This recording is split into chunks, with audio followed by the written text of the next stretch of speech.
Today, I'm sitting down with my friend, Ariel Tinsey, celebrity stylist, creative director, and costume designer based in Los Angeles. Ariel, thank you so much for coming on to the show today. Thank you so much, Norman. It's a pleasure to be here, honestly. So what inspired you to become a fashion stylist, a costume designer, and creative director? Wow. Honestly, starting from a young girl, like I noticed that before I even knew it was a career, Yeah. I would sit in my bedroom and I would, back in the day, have posters everywhere, all over my wall, plastered all over my wall. And I tell this story often. So it's like TLC was my muse growing up, and specifically Left Eye. And Left Eye had on this shirt, and it had a pocket made of denim, and it was a white shirt, and with safety pins all around it. And I was probably maybe 10, 11, and I was like, I can make that. Yeah. And I went in my closet, I made it, and I wore it to school the next day. And then I realized I love the art. So I would sit in my room by myself and just design, color, listen to music, dance, anything as far as like movement and creativity. That was my jam. Yeah. So that's how I realized like I love fashion. And that's how I figured out, okay, I can pave a way in this industry. I saw a clip where you said you felt kind of teased like growing up for being different and for dressing in a non or unconventional way. Yeah. And now the same people that tease you, they want you to style them. Yeah. So I mean, talk a little bit about like how that felt growing up and how that feels now. Now that you've become this beautiful, successful person.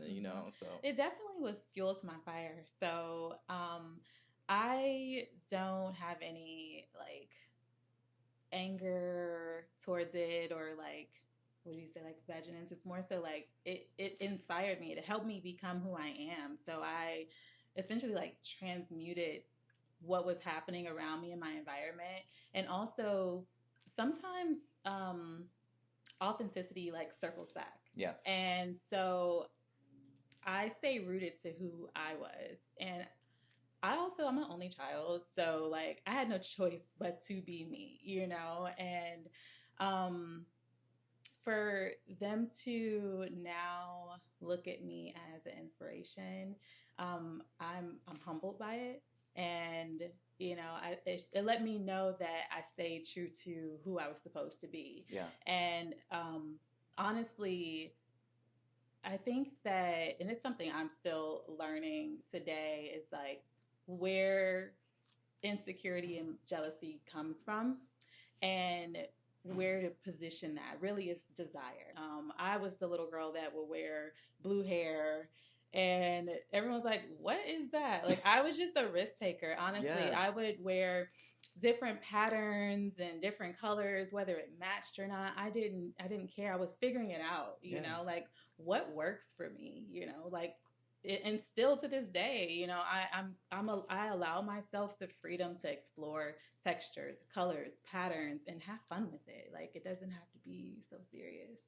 I literally said that in my video one time. My first episode of like my for my production company, I like did a video of like my family's history in fashion and like how what they taught me, and then what I learned from going to Paris. And I was like, you know what? It's okay to make mistakes. Exactly. And it's okay to like experiment with colors because like you don't have to just stick with what's boring or like what's like everyone is doing in society, what societal norms tell you what to do. Like I love the fact that you said that you did purple or blue hair as a child, like like I wish I was that more adventurous because now I'm becoming more adventurous. But as you should. Yes, as you should. And like if you wear the wrong outfit today, you have tomorrow.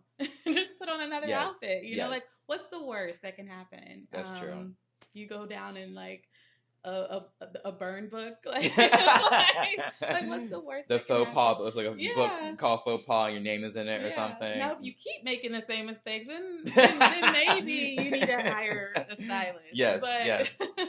We'll get into that too, about like who comes when you need to hire a stylist. Exactly. Until then, have fun. Tell me about your experience at the Fashion Institute of Design and Merchandising. How was it? What was it like studying there? hair? Oh, I love FIDM. I love FIDM. It helped set the foundation, honestly, because I was a young 18-year-old girl coming out here. Mm-hmm. I didn't know anyone. So it really helped lay the land for me. The teachers were super helpful.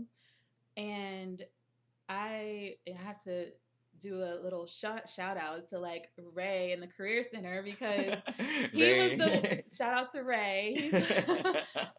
He helped me a lot, and before I had even left FIDM, he had set me up with so many opportunities and internships. I was in his office faithfully, and FIDM really does help put you in the position, but you also have to ask for it. You have to know what it is you want. You have to ask for it, and so every week I was in Ray's office. Like, is there some place that I can intern today? Can I go in to just shadow someone?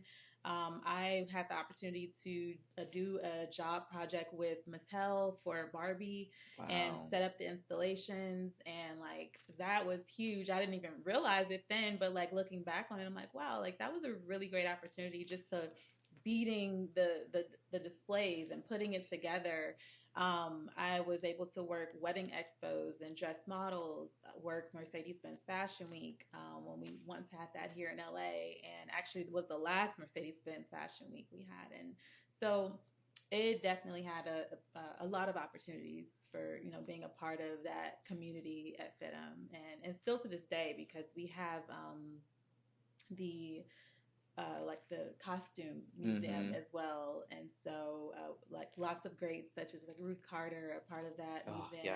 And it's like, it's a pleasure to be a part of the FIDM community. Absolutely. They've really looked out for you. Oh, absolutely. For sure. It's beautiful. Yeah. Tell us about your experience, because you are a celebrity stylist. Yes. You have worked with, I mean, Machine Gun Kelly, Mario, Lisa Ray McCoy, like Kyle Richards. The list goes on. So what's it like working with these celebrities, and how did you get acquainted with all these, you know, these heavy hitters? Yeah, well, you know, well, a few things. As far as how I got acquainted with them, research is everything. Before I even stepped foot in LA, I knew who would be where and what time and what location. I knew about every event that was going on in town. And so I would put myself in the positions, and I would just act like I am who I am. I would show up by myself, and I would say, you know, I am a fashion stylist before I was even a fashion stylist, because I knew the direction I was going in. And I would go up to people and introduce myself. And from that, I realized that relationships are really important. Every opportunity that I've had has been through a relationship, and also maintaining those relationships with integrity. And that's helped me to establish myself as a celebrity fashion stylist. I always keep my word. Yes. I always make it happen also. So I'm very reliable, and they can count on me. They know when you're working with people at that level, they want people around them that they can trust. Yes. There's, you know, lots of things that go on behind the scenes, but, you know, I keep things close to chest. I'm not here for any type of gossip. That also is a part of it. And also just being good at what you do. And so they know to call me when, you know, if they're looking for something in particular, or to trying to tell a story within their music or their artistry, that I'm going to be the girl that gets it right, because I'll take my time and make sure that I find the look that they're looking for. So it's been a pleasure working with all of my clients. And really, it's a collaboration as well. Yeah. What advice would you give to someone that's, you know, starting out, they've just moved to LA, or they've moved to New York or Paris, wherever, and they want to acquire, like, you know, high clientele, like, and, you know, for their future, you know, Rolodex? Like, what advice would you give to someone that's trying to do that?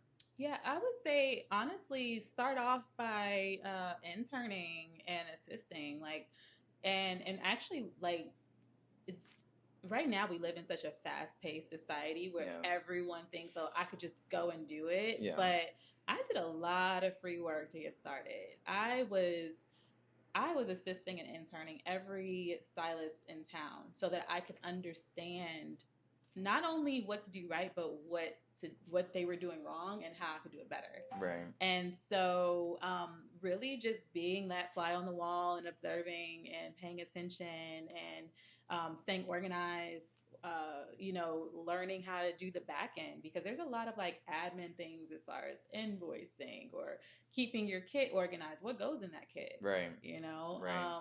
How do you handle clients, or if you, let's say, you go to set and then all of a sudden the whole treatment changes. How do you handle situations like that? How do you put out fires? So I think it's really important to, if you're coming from anywhere and you're stepping foot into an industry, to find a mentor or find someone that you can shadow and work under. And that's the path that I had, and it's worked for me. And so I would, recommend that to others. It's beautiful. Yeah. Are there any moments or events that have made you feel nervous or feel like, there was like a little chaotic? Yeah, I've had moments, but there's always that like inner strength inside of me. Yes. As well, where I know it's going to be okay, because it always has been okay. Yes. I've had clients call me at 9 a.m. and, hey, I need something by 1 p.m. Oh, gosh. Literally, yes. A full spread of clothes. And honestly, thanks to my team, because I wouldn't be able to do it alone. Yeah. I have a great team, and we will disperse, go out, shop, and, get all the pieces together. That's good. Yeah. It always works out. It always works out. I read something that says, like, when you're nervous, it's just really like an inner applause. Ah, I see. Okay. So it's just like, just slow it down. Yes. And then think logically, because like if you think emotionally, like your ship will definitely tank. Oh, yeah. That's true. You have to keep yourself afloat, and you have to like just look at the light. And you'll get through it. Always just go back to the board. Like, okay, what can I do? There's always a solution. What are some of your most favorite like costumes that you've designed or like for projects? Like, can you name a few projects that you're able to some of your favorites that you've done? Yeah, absolutely. I really love storytelling through artistry and through styling. And one of my most prized possessions of creativity was when I did the 44 Obama play, musical. Yes. And I actually was nominated as a best costume designer for that one. And with that one, it was really fun to like learn the characters, reading the script, and figuring out like who they are and how do I like bring this to the light. And one character, I don't want to give too much away because you have to see it. You already know. I saw it here in LA in Culver City. It was awesome. I loved it. I saw Shanice do her thing. Oh, she can blow. She can sing. Oh my God. So I'll spare too much detail for people watching, but the Sarah Palin character, she's a rock star, right? She's a riot. And there is one scene where she's like dancing around on stage. And when I read the script, and I was like, I thought about the Austin Powers movie with the girls with the bra that like fires off. Yeah. And I'm like, I can make that. And so me and my assistant Kendall, she's a great seamstress as well. We created that bra, and we're like, how can we figure out how to like pipe in the smoke? And it took a lot, and it was a full-on science project. But I worked with a few different like prop houses, and it was a lot of trial and error. And we got really dirty doing it, but it was we ended up making it work. Wow. And so she does come out on stage, and all of a sudden her bra like fires off smoke, and it's like, how does that happen? And it's like us backstage pushing that button, like, but it's a lot of mechanics in it. And honestly, I was like really, really proud of myself for making that happen, because I had never done anything like that before. So I really pushed myself to the limits. And even Eli was like, how are you going to do that? Yeah.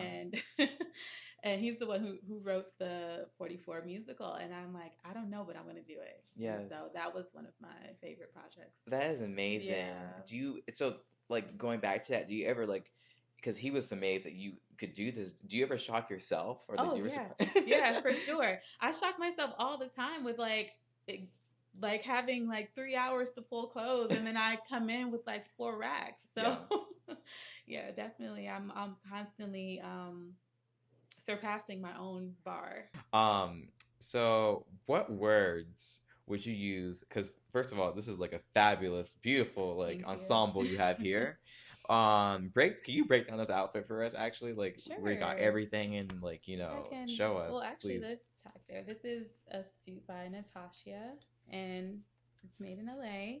Yes. So, and I have right now opera gloves are in. Yes. So I've paired them with some gold accessories. Wow. So yeah, and some nice gold hoops to complement the bangles. I love it. Yeah. I love it. It's very classy. It's beautiful. Thank you. What 3 words would you use to describe your personal style? So I have 2 sides of me. Okay. And so I do have my masculine and my feminine, and I've named both of them. Obviously, well, it's what I call it is the myth and the legend. Myth and the legend. Yes. Okay. And so the legend is Ariel, who you see here today, and that's very like strong, sophisticated. I love wearing blazers, oversized blazers, things that are confident. I love wearing red, and a very dominant style. Yes. And then Ilha, or Ilha Veridica, which is also my Substack. That is my alter ego, but also she's intuitive and she's soft and she's flowy and she's like my shadow. And so that style is like, I love like long dresses and very like goddess-like. Gotcha. So those are my 2 sides of my personal style. What are some trends, because now it's 2026, but what are some trends that you think must go, or like you're just can't stand? I think I say this seldomly, but quiet luxury is out. Ooh, okay. Yeah. I think quiet luxury is out. I think that it's a time and place for it. It obviously at certain places, but it is a theme now where I feel like it's not allowing people to really speak to their own creativity. It's like people are cosplaying what they think successful rich money people old money is, and you'll be surprised there's a lot of wealthy people that love to play with fashion. And I think what's in is, I like to say that we're in the roaring 20s, like more maximalism. So like turn it to the max. Have fun. It doesn't have to be so gray. There's a lot of gray around us right now. Yes. No pun intended. But as far as like our day-to-day lives, so we all have to wear clothing. Why not allow your clothing or your accessories to brighten your world as opposed to wearing some minimal outfit because you want to cosplay as something that what you believe it to be? What made you choose Los Angeles as a place to work and live, like as opposed to, you did mention to me earlier you lived in Amsterdam. You've been all over the place. Like we've both had an international experience. So what made you choose LA to put roots here and to be here for long term? Well, one, FIDM. I feel like it was a great school. 2, the weather. It is January and it's about 70 degrees right now. Yes. And this is the home of film and television. Yes. So I knew that within Chicago that I would eventually reach this glass ceiling, and that LA would take me to great heights, which it has. Yes. And so and the opportunities are endless because I've worked in commercial, I've worked in theater, I've worked in music, and going to be working more with film and athletes. And I feel like that's all here. Yes. So it's a melting pot of entertainment right here in our backyard. What makes LA unique, I would say, in terms of its wardrobe and in terms of like what people are wearing here, like what are you seeing that's popular here versus like what people are wearing in like Amsterdam and where people are wearing in Paris? For sure. Well, with LA, it's more effortless. So in LA, people will wear, I mean, honestly, we see a lot of yoga pants and Pilates gear. Like, let's be real. So it's I think LA can do a lot more when it comes to personal style, to be honest, like on a day to day, because, but also it's so warm here. So we like to be comfortable. And then in terms of other places that have, you know, different seasons, we see a lot more layering. We were just laughing earlier because we don't even have the proper clothes to wear back home. We don't even barely own coats or gloves or earmuffs. So earmuffs, so heavy on earmuffs. I needed those. I don't even know where my earmuffs are. But, you know, so you get to play with fashion on a different level with layering when you live in other climates. So especially when places like Amsterdam, it's always raining. So, you know, you have to dress a little bit more practical and wearing the proper jacket in the rain. And under that, you'll have on your finest outfit. But for LA, it's definitely a lot more effortless. And we wear clothes that like make us feel good in the sun. Yes. Yeah. If you could say anything to your 5-year-old self, what would you say? You're not too much. I would say you're not too much. Be bold, you know, rock that blue hair. I might get blue hair tomorrow. Just as an ode to my 5-year-old self. But yeah, you're not too much. Like, go for it. Like, who cares what anyone thinks? You know, try it all. Yeah. Try everything. Try every food. Try every language. Try every country. Try everything. Try everything. I love that. And so you figure out what's for you. Ariel, thank you so much for coming on to the show today. This has been, you've shared your wisdom, your expertise, and just your positivity and love. I really appreciate it. Oh, thank you so much for having me. Please tell us where we can find you on social media so audiences can know all about your beautiful work. Yes, I am on Instagram, Style Me Ariel, and also blacksalt.creative is my creative agency. Awesome. Thank you so much. Thank you, Norman.